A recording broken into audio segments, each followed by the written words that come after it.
दोस्तों आज आपको बताएंगे गन्ने के प्रमुख रोग पोका वोइंग के बारे में। ये कैसे होता है, क्यों होता है और दोस्तों इसकी क्या पहचान है और इसको रोकने के क्या उपाय हैं, सब बताएंगे।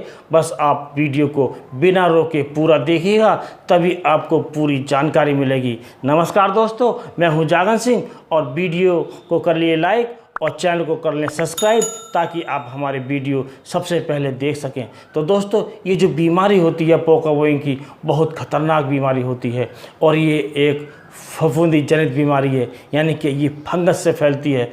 और दोस्तों हमारे जो किसान हैं इसको पहचानने में बहुत गलती करते हैं, क्योंकि हमने बहुत बार सुना है, बहुत बार देखा है कि हमारे किसान इसमें कीटनाशक का प्रयोग कर देते हैं, जबकि इसमें फंजीसाइड का प्रयोग होना चाहिए और दोस्तों तभी इस पर कंट्रोल होगा।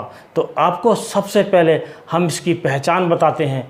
इसकी पहचान के लिए जैसे कि आप चित्र में देख रहे हैं, ये जो बीमारी है, जो पत्तियां पीली पड़ी हुई हैं और ये गोब की जो पत्तियां हैं पीली पड़ती दिखाई देती हैं और सुकड़ी सुकड़ी दिखाई देती हैं। दोस्तों ये पहली स्टेज है और दूसरी स्टेज में आपको ये पत्तियां दिखाई देंगी तो ये गलनी शुरू हो जाती हैं। ये ध्यान रखें, ये गोब की ही पत्तियां होती हैं। और तीसरी जो स्टेज है वो इस प्रकार दिखाई देंगी पत्तियां हमारी ऊपर की गोब की, जैसे कि चाकू से काट दी गई हों और उसमें भी गलन पैदा हो जाती है। तो दोस्तों ये 3 स्टेज होती हैं। अगर आपको जो खेत में दिखाई दे तो पहली स्टेज से ही आप पहचान कर इसमें बताई गई दवा का स्प्रे करें तो आपको पूरा फ़ायदा मिलेगा और पूरा लाभ मिलेगा। तो दोस्तों अब हम आपको बताते हैं, क्योंकि इसका ऐसा कंट्रोल करें कि हमारे खेत में ये बीमारी आए ही नहीं, क्योंकि दोस्तों किसी रोग का इलाज से बेहतर उसका बचाव है। तो दोस्तों जब हम अपने गन्ने की बुवाई करें तो हमें अपने उस खेत से बीज लेना चाहिए जिसमें पिछली फसल में पोका वोइंग रोग नहीं आया हो, क्योंकि दोस्तों उस फसल से जो हमारी जो बीमारी के जो फंगस के जो कण हैं वो गन्ने में आ जाते हैं और हमारी इस बीमारी ये फैल जाती है हमारी नई फसल में। तो इससे हमें बचना चाहिए। और दोस्तों जब हम बीज बोएं, यानी कि जो गन्ने के टुकड़े बोएं, उनका हमें शोधन अवश्य करना चाहिए। शोधन के लिए आपको कार्बेंडाजिम में शोधन करना चाहिए। इसके लिए 1 ग्राम प्रति लीटर के हिसाब से आप पानी में घोलें और 10 मिनट तक टुकड़ों को उसमें डुबो कर रखें। उसके बाद उसका जो है आपको बुवाई करनी चाहिए। यदि आप ऐसा करते हैं तो आपके खेत में ये बीमारी नहीं आएगी।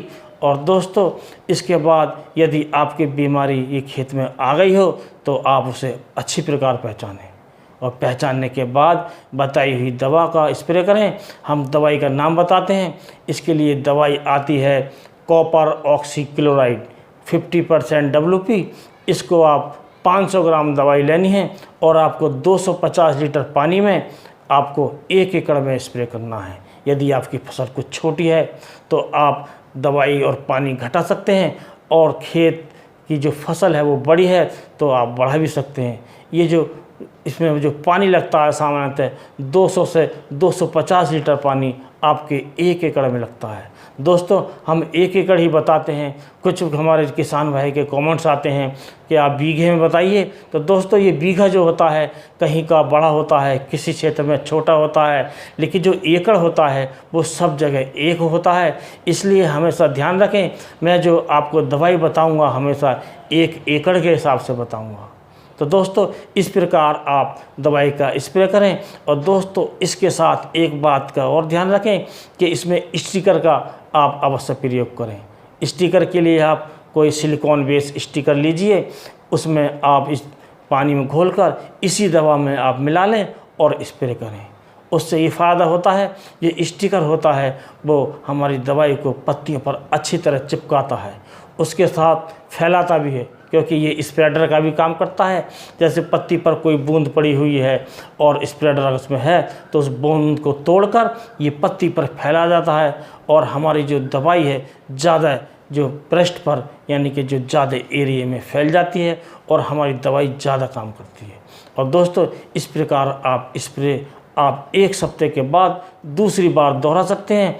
यदि आप इतना कर लेते हैं तो ऐसा कोई बात नहीं कि आपकी बीमारी पर कंट्रोल ना हो, यानी कि आपकी इस बीमारी पर पूरी तरह कंट्रोल होगा और आपकी फसल हरी भरी होगी और बीमारी से दूर होगी और उत्पादन ज़्यादा मिलेगा और लाभ मिलेगा। तो दोस्तों इस वीडियो को यहीं समाप्त करते हैं। अगले वीडियो में कोई नया टॉपिक लेकर फिर मिलेंगे।